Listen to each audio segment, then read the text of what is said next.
तमिलनाडु का चुनाव आने वाले दिनों में डीएमके सरकार के घनघोर करप्शन, लॉ एंड ऑर्डर का इश्यू, दलितों पर अत्याचार और महिलाओं पर अत्याचार के आधार पर तमिलनाडु की जनता वोट करने जा रही है।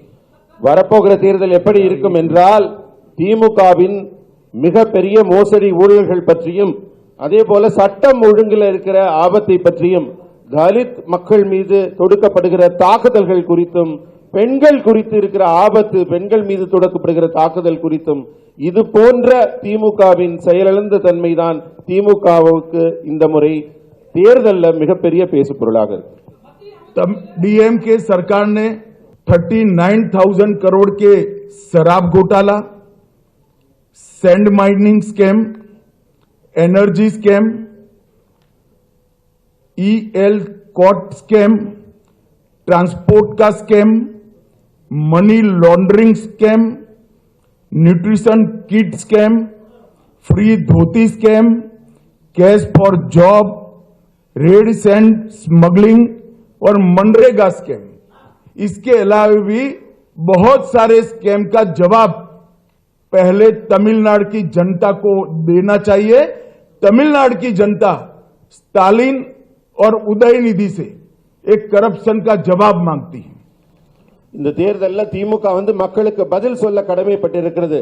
தமிழகத்தின் முதல்வராகிய ஸ்டாலின் அவர்களும் துணை முதல்வர் உதயநிதி ஸ்டாலின் அவர்களும் தந்த ஊழல் स्कैम के नाम पढ़ो। நாம் டாஸ்மாக் ஊழல் முதல்ல இருக்கிறது। டாஸ்மாக் ஊழல் அதுல மிகப்பெரிய மோசடி நடைபெற்றிருக்கிறது। அதே மாதிரி 39,775 கோடி அந்த மோசடி நடைபெற்றிருக்கிறது। அதே மாதிரி மணல் இங்கிருந்து கொள்ளை போகிறது, அது 5,800 கோடி ரூபாய்க்கு மேல் அந்த மோசடி இருக்கிறது। எனர்ஜி மின்சாரம், அந்த நிலக்கரி, இது போன்ற ஊழல்கள் 4,400 கோடி।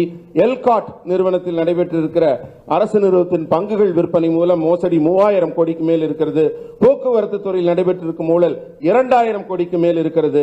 பண மோசடி, மணி லாண்டரிங்ல 1000 கோடிகளுக்கு மேலே ஊழல் நடைபெற்றிருக்கிறது। அதே போல ஊட்டச்சத்து கிட்டு வழங்குறதுல 450 கோடி।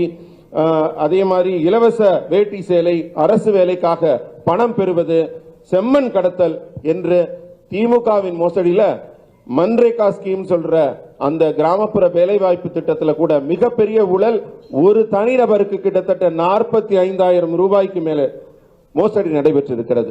இதற்கெல்லாம் பதில் சொல்லும் நிலைக்கு இந்த முதல்வரும் துணை முதல்வரும் மக்களுக்கு பதில் சொல்ல கடமைப்பட்டுள்ளார்கள்।